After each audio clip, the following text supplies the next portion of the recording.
أعوذ بالله من الشيطان الرجيم بسم الله الرحمن الرحيم انطلقوا إلى ما كنتم به تكذبون انطلقوا إلى ظل ذي 3 شعب لا ظليل ولا يغني من اللهب إنها ترمي بشرر كالقصر كأنه جمالة صفر ويل يومئذ للمكذبين هذا يوم لا ينطقون ولا يؤذن لهم فيعتذرون ويل يومئذ للمكذبين هذا يوم الفصل جمعناكم والأولين فإن كان لكم كيد فكيدون ويل يومئذ للمكذبين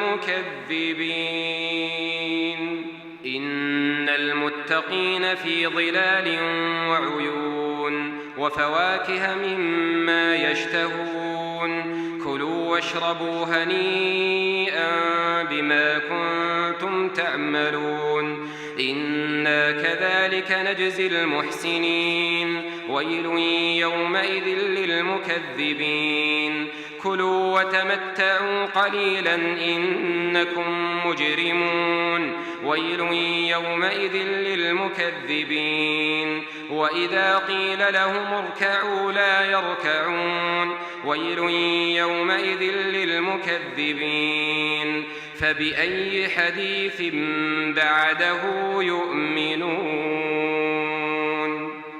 صدق الله العظيم. الحمد لله رب العالمين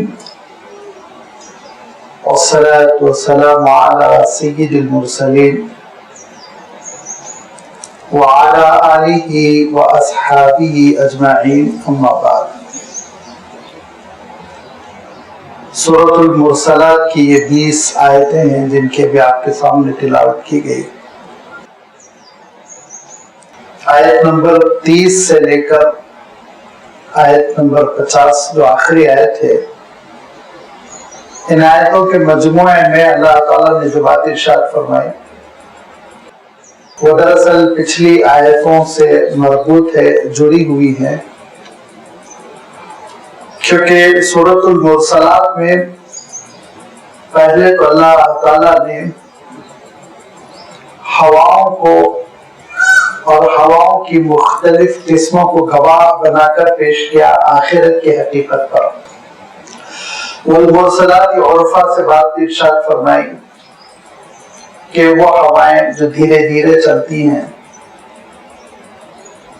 جس کو آپ باد نسیم کہتے ہیں، ہلکی پھلکی ہوتی ہیں، خرم روا ہوتی ہیں، پرسکون ہوتی ہیں، انسان کو راحت نصیب ہوتی ہے.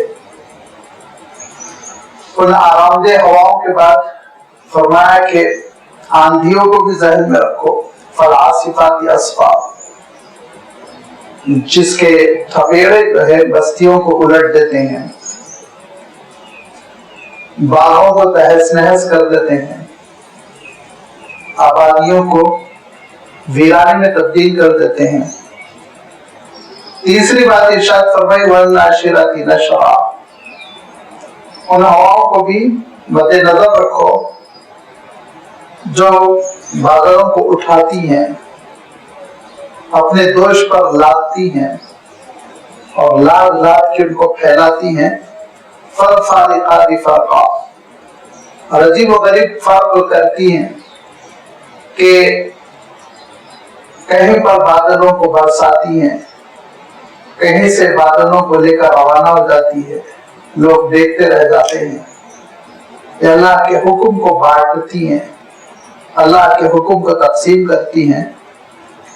اور یہی وہ ہوائیں ہیں فالملقیات ذکرا، جو یاد دہانی کراتی ہیں کہ ایک مالک ہے جس کے قبضے قدرت میں ایک کائنات ہے.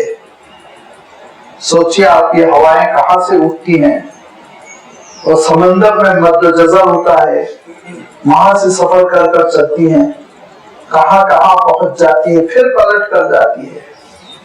یہی نظام ہے اللہ تعالیٰ کا کہ ان ہواؤں کی وجہ سے انسان کو ایک حقیقت کی یاد دہانی ہوتی ہے، عذراً اور نذرا، کہ ان پہ حجت بھی پوری کر دیتی ہیں اور آگاہ بھی کر دیتی ہیں کہ دیکھو بے مقصد زندگی نہیں ہے، یہ بامقصد زندگی ہے۔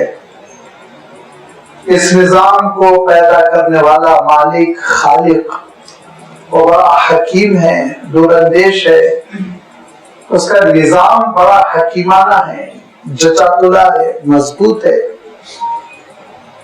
کہیں جھول آپ کو نظر نہیں آئے گا اس کے نظام میں۔ اور یہ اگر ہم غور کریں تو انسانوں کی خدمت کے لیے مسخر کر دی گئی ہیں، انہی سے آکسیجن مل رہا ہے، انہی سے بارش ہو رہی ہے، انہی سے مانسون بن رہا ہے۔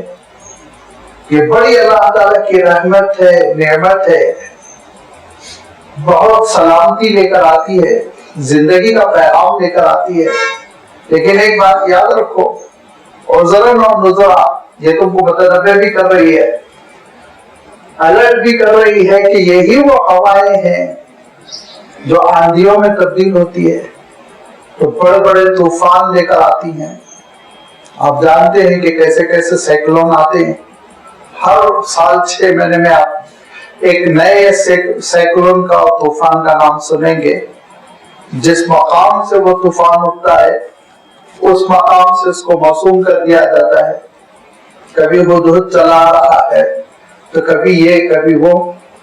تو یہ وہ ہوائیں ہیں جو اللہ کے فیصلوں کو نافذ بھی کرتی ہیں، یہی وہ ہوائیں ہیں جو قوم عاد پر چلی تو اس قوم کو تباہ کر دیا۔ سخر علیہم 7 لیال وثمانیۃ ایام حسوما فتری القوم فیہا صرعا کأنہم اعجاز نخل خاویہ، کہ یہ ہوائیں مسلسل لگاتار چلتی رہی آندھی کی شکل میں، جو بہت طاقتور تھے قوم عاد کے لوگ، پہلوان سرما، کثرتی بدن، ورزش کر کر مضبوط، اور ڈکیتی کرتے تھے، راستوں سے لوٹ لیا کرتے تھے قافلوں کو۔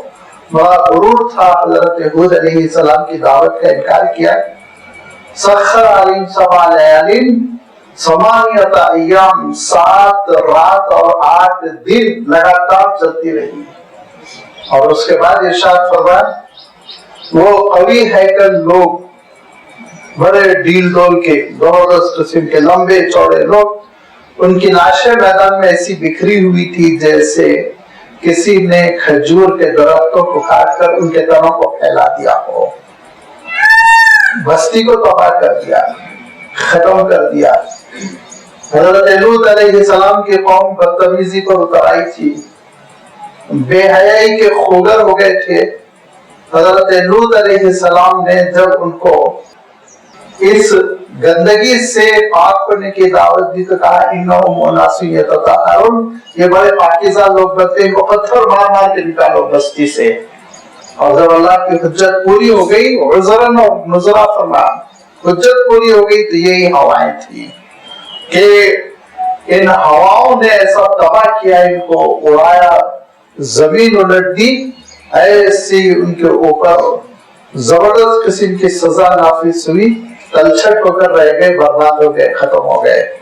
یہی ہوائیں تھی جو مشرکین مکہ کے لیے مصیبت بنی، اور جب انہوں نے مدینہ منورہ کا محاصرہ کیا غزوہ خندق میں سن 6 ہجری میں، اور یہ سمجھے تھے کہ مدینہ منورہ کی اینٹ سے اینٹ بجا لیں گے، اللہ تعالیٰ نے ان کو تہس نہس کیا۔ 1 مہینے کے محاصرے کے بعد پلٹ کے بھاگنا پڑا۔ ایسی ہوا، ایسی آندھی چلی کہ جانوروں کا ٹکنا مشکل ہو گیا، بگڑ گئے، اور چولہوں پر چڑھی ہوئی دیگیں سنبھل نہیں سکی، الٹ گئی، اور ان کو بھاگنا پڑا۔ اللہ تعالیٰ ارشاد فرماتا ہے کہ کسی اہل ایمان کا بال بیکا نہیں کر سکے، کسی کو نقصان نہیں پہنچا سکے، شکست کھا گئے، ہواؤں کا مقابلہ نہیں کر سکے۔ تو یاد رکھو یہ ہوائیں جو تمہارے لیے آکسیجن فراہم کر رہی ہیں، یہ ہوائیں جو تمہارے لیے بادل لے کر آ کر پانی برسا رہی ہیں، یہ ہوائیں جو تمہارے لیے زندگی کا ساز و سامان، یہی ہوائیں تمہارے لیے عذاب بن سکتی ہے۔ یہ اللہ تعالیٰ کی قدرت۔ ارشاد فرمایا کسی نئے قسم کے لشکر کو لانے کی اللہ تعالیٰ کو ضرورت نہیں پڑتی ہے۔ اللہ تعالیٰ انہی چیزوں سے کام لیتا ہے جن چیزوں سے انسان فائدہ اٹھاتا رہتا ہے، وہی وبال بن جاتی ہیں، وہی مصیبت بن جاتی ہیں، وہی عذاب کی شکل اختیار کر لیتی ہیں۔ تو ارشاد فرمایا کہ یہ ہوائیں، ان ہواؤں کا نظام، آپ ایٹماسفیئر کا پورا جو موضوع ہے سائنس کا، جغرافیہ کا، اس کا مطالعہ کریں کہ یہ سارا نظام بتاتا ہے کہ اس کائنات کو پروردگار نے ایک حکمت کے ساتھ پیدا کیا، ایک دانائی کے ساتھ، ایک مقصد کے ساتھ، جچے تلے نظام کے ساتھ، اور وہ یہ ہے کہ انسان اس دنیا میں عمل کے لیے آیا ہے، بقا کے لیے نہیں آیا ہے۔ اس دنیا سے اس کو روانہ ہونا ہے اور آخرت وہاں اس کو اجر ملے گا، نتیجہ برآمد ہوگا، اور وہ آخرت برپا ہوگی قیامت کے ذریعے سے، اور قیامت کا عالم یہ ہوگا فَإِذَا النُّجُومُ طُمِسَتْ، یہ پورا نظام اجڑ جائے گا، برباد ہو جائے گا، ستارے بے نور ہو جائیں گے، سورج بجھا دیے جائیں گے، آسمان میں چھید پڑ جائے گی، اور سب ستارے ایک دوسرے سے ٹکرائیں گے۔ اور رہا تمہارا یہ خیال کہ اس گلوب میں، اس دنیا میں بڑے بڑے پہاڑ ہے اور ہمالیہ اور ایورسٹ سینہ تانی کھڑے ہوئے ہیں، ارشاد فرمایا ان سب کو ہم دھول بنا دیں گے۔ اِذَا الْجِبَالُ نُصِفَتْ، گرد و غبار کی شکل میں یہ اڑ رہے ہوں گے، پاؤڈر ہو جائیں گے، اور پھر میدان حشر برپا ہوگا۔ ساری انسانیت اللہ تعالیٰ کے دربار میں حساب کتاب دیتے ہوئے کھڑی ہو جائے گی۔ تو یاد رکھو اس موقع پہ وہ اِذَا الرُّسُلُ أُقِّتَتْ، کہ رسولوں کے لیے وقت طے کر دیا گیا ہے، وہ وقت ان کی گواہی کا وقت ہوگا۔ دنیا میں جو ستا رہے ہیں، انکار کر رہے ہیں، رسولوں کا مذاق اڑا رہے ہیں، ان کو آخرت میں پتہ چل جائے گا کہ یہی اللہ کے وہ رسول ہوں گے، بندے ہوں گے جو میدان حشر میں گواہی دینے کے لیے کھڑے ہوئے ہوں گے، حجت پوری کر رہے ہوں گے۔ لِأَيِّ يَوْمٍ أُجِّلَتْ يَوْمِ الْفَصْلِ، کیوں ڈیلے کیا گیا ہے؟ رسولوں کی مخالفت ہو رہی ہے، سچائی کی مخالفت ہو رہی ہے، معصوموں کو مارا جا رہا ہے، پیٹا جا رہا ہے، مصیبت میں ڈالا جا رہا ہے، لیکن ابھی ہم دیکھ رہے ہیں سزا نہیں آ رہی ہے، ابھی ہم دیکھ رہے ہیں ان کو تباہ نہیں کیا جا رہا ہے، ابھی ہم دیکھ رہے ہیں ان کی گرفت نہیں ہو رہی، ان کی گردن نہیں توڑی جا رہی ہے۔ فرمایا ہے کیوں لِأَيِّ يَوْمٍ أُجِّلَتْ، یہ ڈیلے کیوں کیا جا رہا؟ تعجیل۔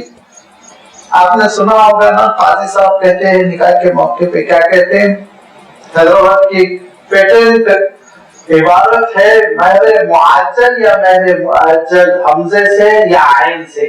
عین سے مانے عجلت، ابھی وقت پر دے دینا، بر وقت نکاح کے وقت ادا کر دینا، معجل۔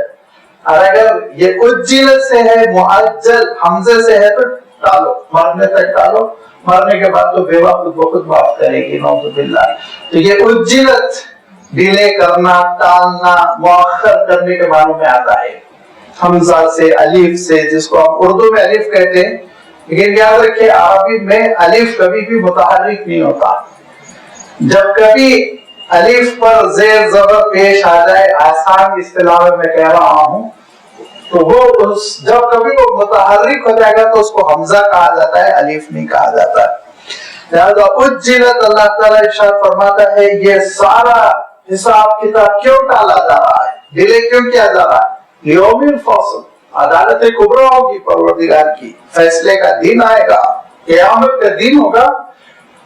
یہ دنیا اس وقت تک دنیا نہیں ہے جب تک کہ آخرت کا تصور نہ ہو۔ عربی کے اعتبار سے آپ غور کیجئے، دنیا قریب والی، دنوں سے آپ کے جو قریب ہے، آخرت بعد میں آنے والی، تو ہے ہی دنیا اور آخرت دونوں۔ جو آخرت کو نہیں مانتا وہ تو دنیا کی حقیقت ہی کو نہیں سمجھا۔ وہ لہذا ارشاد فرمایا کہ وہ فیصلے کا دن ہوگا۔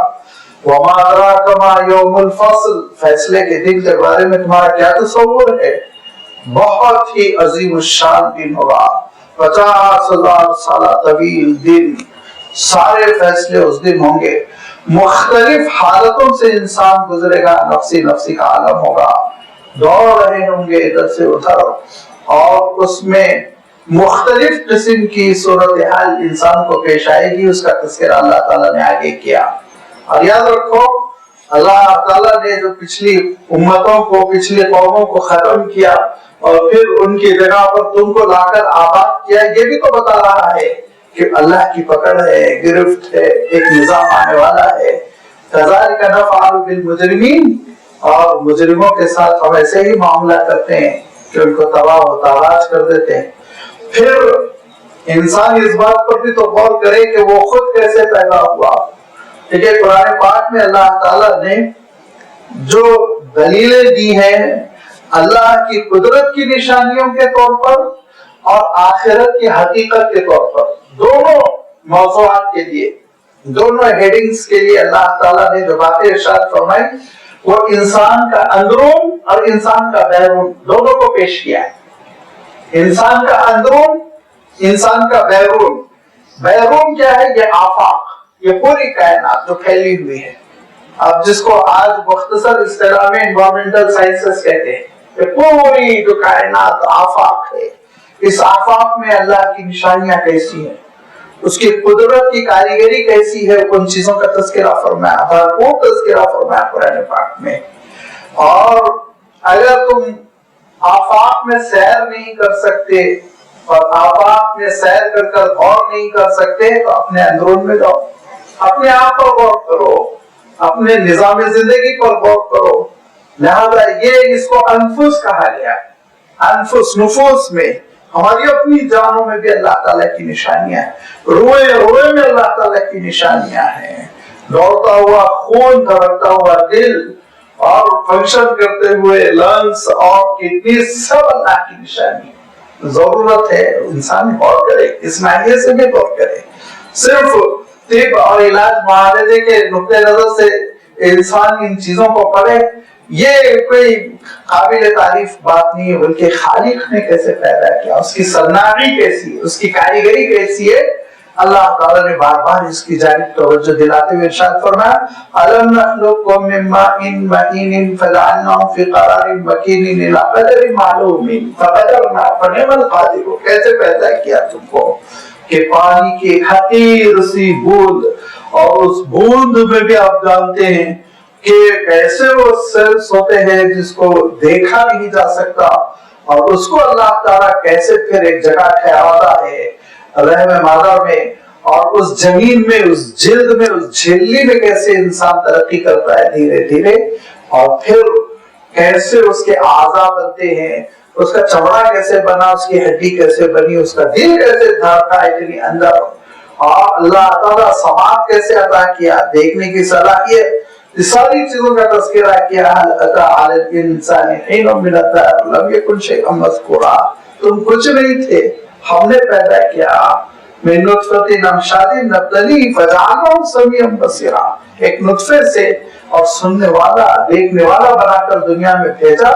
لہذا یہ اپنے اندرون میں بھی تم غور کرو، اور اس باریک بینی کے ساتھ، ایسی لطافت کے ساتھ، ایسی خوبصورتی کے ساتھ جس نے تمہارا وجود دیا، تو تم کو بیکار چھوڑ دے گا۔ ایک گلا کاٹ رہا ہے اور ایک کا گلا کٹ رہا ہے، دونوں برابر، ایک انکار کر رہا ہے، ایک اعتراف کر رہا ہے، ایک نافرمان ہے، ایک فرما بردار ہے، ایک موسیٰ بنا ہوا ہے، ایک فرعون بنا ہوا ہے، ایک ابو جہل بنا ہوا ہے، ایک ابو بکر بنے ہوئے ہیں، سب برابر ہو جائیں گے۔ ایک فرمایا ہرگز نہیں، یاد رکھو مجرموں کو ہم نہیں چھوڑیں گے، مجرموں کو ہم کذالک نفعل بالمجرمین، پکڑ کر رہیں گے۔ اور اس کے ساتھ ساتھ پھر ارشاد فرمایا کہ انفس کے بعد آفاق میں غور کرو، دنیا کا نظام، یہ گلوب تم کو کیسے سمٹے ہوئے ہے، اس گلوب میں تم کیسے سمائے ہوئے ہو، کیسے تم جی رہے ہو۔ اللہ تعالیٰ نے تمہارے جینے کے لیے، تمہارے مردوں کو دفنانے کے لیے سب انتظام اس گلوب میں کر دیا ہے، ہر چیز، رزق تمہارا، غلہ، پیٹرولیم، معدنیات، ہر چیز تم کو اسی جگہ سے مل رہی ہے، کہیں باہر سے لانے کی تم کو کوئی ضرورت نہیں۔ اور پھر یہ اللہ تعالیٰ نے اس کائنات میں جو تم کو پیدا کیا ہے، اس دھرتی پہ تم کو جو آباد کیا ہے، اس کا مقصد ہے، اور اس مقصد کو اعتراف کرو گے